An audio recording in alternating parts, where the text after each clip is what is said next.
आपल्यासोबत भाजपाच्या खासदार मेधा कुलकर्णी सुद्धा जोडलेले आहेत। ताई, खरं तर हाच प्रश्न पहिल्यांदा समोर येतोय की सुसंस्कृत महाराष्ट्रात नेमकं काय चाललेलं आहे। गेल्या काही दिवसातील घटना पाहता वारंवार अशा घटना घडतायत, महिलांवर अत्याचार होत आहेत, काय नेमकं चुकतंय? विकृतीचा कळस गाठला गेलाय समाजामध्ये। काय झालंय मलाही नेमकं समजत नाहीये की नसकापूर सारख्या ठिकाणी 3 वर्षाच्या बालिकेवर अत्याचार केला जातो।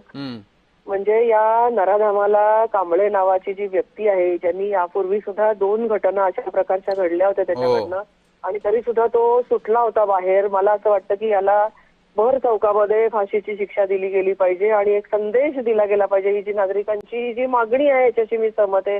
नागरिकांच्या तीव्र भावना आहेत आणि या सगळ्या भावना ज्या आहेत या मला असं वाटतं की कुठेही चुकीच्या आहेत असं आपल्याला म्हणता येणार नाही। इतकी भयानक परिस्थिती आहे की आज लहान मुलं बाहेर पडू शकत नाही, त्यांचं बालपण हरवलेलं आहे। आज कुठेही सोडताना आई वडिलांना अशी भीती वाटते की लहान मुलांना सुद्धा बाहेर सोडू शकतो का नाही, किंवा त्यांना कुठे पळवलं जाईल का, त्यांच्यावर काही अत्याचार होईल का। मला असं वाटतं की कुठेतरी ही समाजाची जी विकृती आहे ती विकृती ठेचून जर काढायची असेल तर ठोस पावलं आहे त्या काय नेमकी ठोस पावलं उचलावी लागतील ताई? कायदा हॅलो हा, नेमकी काय ठोस पावलं उचलायला हवी आहेत?